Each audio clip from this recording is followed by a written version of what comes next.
Assalamualaikum warahmatullahi wabarakatuh. Salam sejahtera untuk kita semua. Om Swastiastu, Namo Buddhaya, dan salam kebajikan. Perkenalkan, nama saya Dimas Utomo Hanggoro Putro. Saya merupakan mahasiswa dari program studi Magister Keperawatan FKKMK UGM, ingin mempersembahkan sebuah video terkait pengaruh hipnoterapi terhadap psikologis pasien HIV/AIDS. Kemudian, kita mengetahui dulu apa sih itu HIV/AIDS.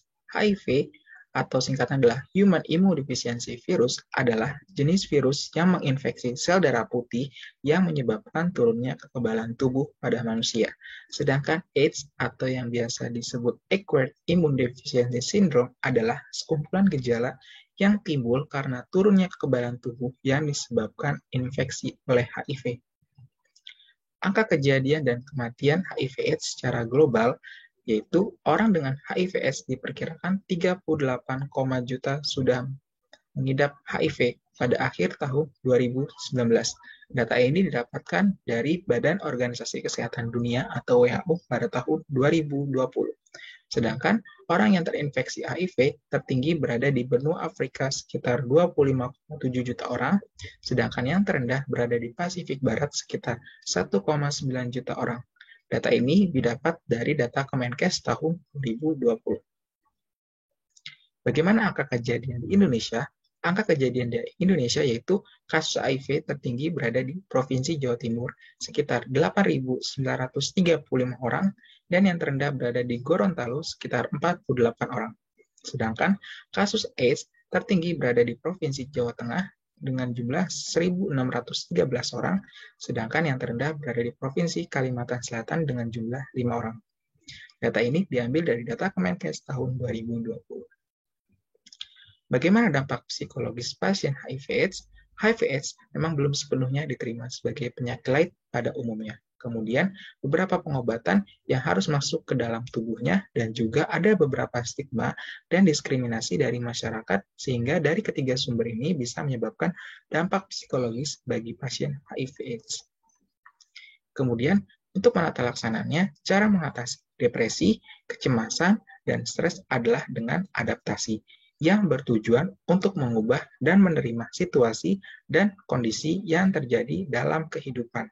Mekanisme coping yang berhasil, maka orang tersebut akan mampu beradaptasi dengan perubahan. Hipnoterapi adalah salah satu metode yang terbukti dan efektif untuk mengatasi dampak psikologis. Hipnoterapi adalah modalitas pengobatan dengan teknik khusus yang digunakan saat seseorang berada dalam keadaan hipnosis. Hipnosis adalah keadaan kesadaran yang berubah, ditandai dengan perhatian yang sangat terfokus dan kepekaan yang ekstrim terhadap sugesti. Ketika akses ke alam bawah sadar diperoleh melalui penggunaan hipnosis, tingkat relaksasi yang lebih mendalam dengan penurunan tingkat stres secara bersamaan akan tercapai. Bagaimana hipnoterapi terhadap imun tubuh? Hipnoterapi melalui sistem ketenangan dalam otak manusia. Jadi, ketika otak manusia menerima respon positif, hipotalamus akan mengeluarkan endorfin dan enkefalin sebagai obat menghilang rasa sakit dan juga akan mengendalikan sekresi CRF. Ketika sekresi CRF menurun, sekresi ACTH juga stabil dan terkontrol. Selain itu, penurunan ACTH akan merangsang penurunan produksi kortisol dan ketokalamin yang meningkatkan respon imun.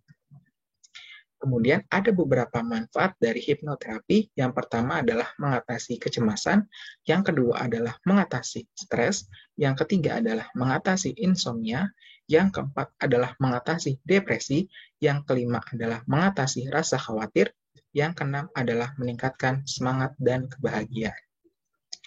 Prosedur hipnoterapi yaitu hipnoterapi dapat dilakukan di mana saja tetapi dengan kondisi yang tenang.